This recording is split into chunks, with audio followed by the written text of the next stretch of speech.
Friday, you've been watching the show. You know what this means, right? It's time for the company quiz. Here's how it works. I take stories making headlines in the news and ask related trivia questions. All right, back with us is our company, Seth Denson and Kelly Sadler, and of course, Lauren sitting in for Lindsay. All right, guys, let's wrap up the week in style. You ready? Everyone ready? So ready. Letters? Go. All right.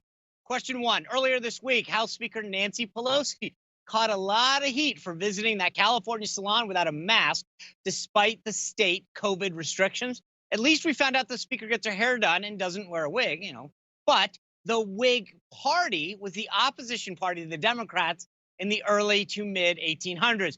Who was the first Whig president? A. Martin Van Buren, B. William Henry Harrison, C. John Taylor, or D. Zachary Tyler? I don't know. All right, let's get those letters up. Starting off on the We're all different. Everybody gets it wrong.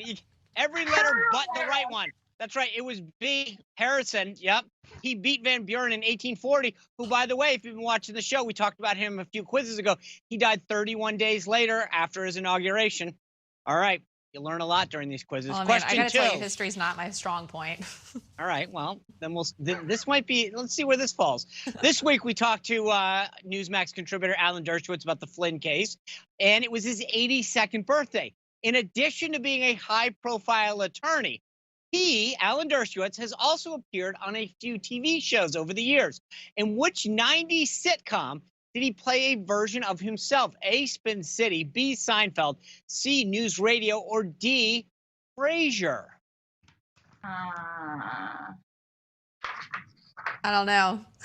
Seth Denson on the board. That's right. It's Spin City. Oh. Right? Spin City was that Michael J. Fox sitcom where he was the deputy mayor. I love that thing. Anyway, all right. Seth's at 1-0 Hey, so three far. times on the quiz, I finally got one right. All right. We got a few questions to go. All right. This week we learned that longtime C-SPAN host and producer Steve Scully would moderate one of the upcoming presidential town hall debates. C-SPAN launched in 1979 just as the House of Representatives agreed to let them televise their sessions. Who gave the first speech broadcast by C-SPAN in the House of Representatives? A. Tip O'Neill from Massachusetts, B. Jack Kemp of New York, C. Al Gore of Tennessee, or D. Trent Lott of Mississippi? Oh, man. Get some letters up there. Kelly Sadler with oh, wait, and Seth. All right, Kelly Sadler. Getting it right. That was Al Gore. Ironically, just a little bit of trivia for you there. It was 7 years after that before the Senate allowed C-SPAN to carry its proceedings. See, you continue to learn stuff just even during the quiz on Spicer & Company. All right, question 4. Seth out 2-1-0 over Kelly Sadler, and Lauren still not on the board yet. Yeah. Law and order was a big theme at last week's Republican convention. We talked about that earlier. And it's a message the president has taken with him on the campaign trail. The TV franchise Law and Order has created several spin-off shows. Which one of these is not a Law and Order spin-off? A, Law and Order UK, B, Law and Order True Crime, C, Law and Order Trial by Jury, or D, Law and Order NYC?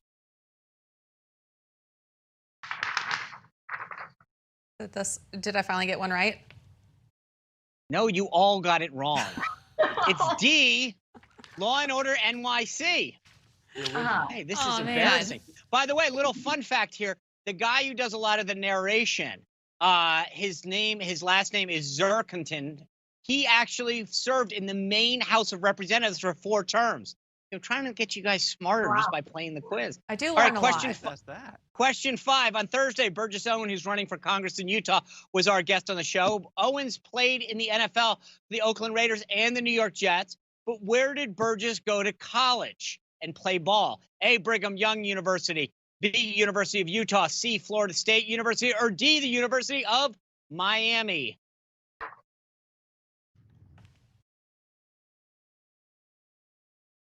Seth coming through again with the D. That's right. Burgess played for Miami. He is from Florida. All right. Seth's got a pretty good lead. It's 3-1 for Kelly and 0 for Lauren. I need to get on the board. You do. All right. We'll see what we can do.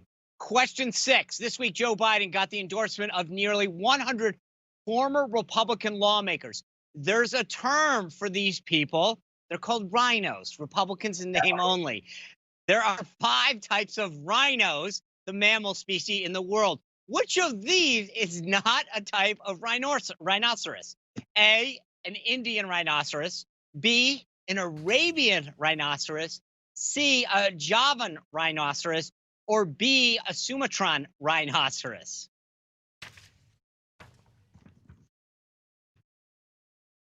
How did you guys all get that? It's B, you're right. Oh, really? It's an Okay, I Arabian- just am very excited that I got one right. I was going to help you. We didn't do this. All right, but this is actually interesting. There are actually 5 types of rhinos: the white, black, Javan, Indian, and Sumatran. I mean, it's, again, I'm trying to help you guys going into a weekend have some great knowledge to share with your family and friends, you know. All right, question 7. This is that, I mean, we've, you know, unfortunately, this is, doesn't count as much because we already know Seth's come back big from last time. I've done nothing right, but study question for the last 7. 3 weeks. Former U.S. ambassador to Germany, Rick Grenell, joined us this week. Which former president was actually the first official U.S. envoy to Germany? Was it A, Thomas Jefferson, B, Zachary Taylor, C, John Quincy Adams, or D, William Henry Harrison? First. Some letters up there. Oh, Seth, coming through big time. That's right. It was John Quincy Adams in 1797. That's right. Oh, this was It a the huge sideburns week. that gave it away. The sideburns gave it away.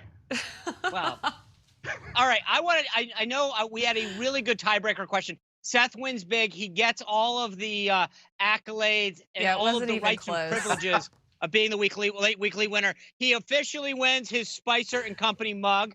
This is going Third out time's to the you. charm. Yeah, well, you know. Congratulations. But let me just for fun, let's go through the tiebreaker. I want to see.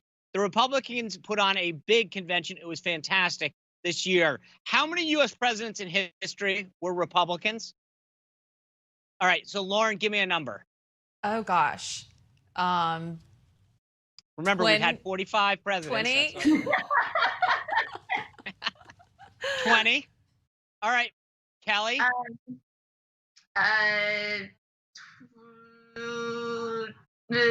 18. 18. Seth. This Price is Right rules. I'll go 21. That was a mistake, my friend. You won big this week, but if you had done Price is Right rules, which we do, that means Kelly Sadler, Price is Right rules, it was 19. I feel cheated. You feel, well, you know, it didn't matter anyway. All right. The funny part about it is, I actually, this is a really neat thing. The Democrats have been around longer than the Republicans because the Republicans were founded in 1954, but they've only had 13 presidents. It's really interesting. They've been around longer, more Republican presidents. So anyway, great quiz, guys. Lots of fun. Thank you for being here. Lauren and I are going to give you right back to give you our final thoughts.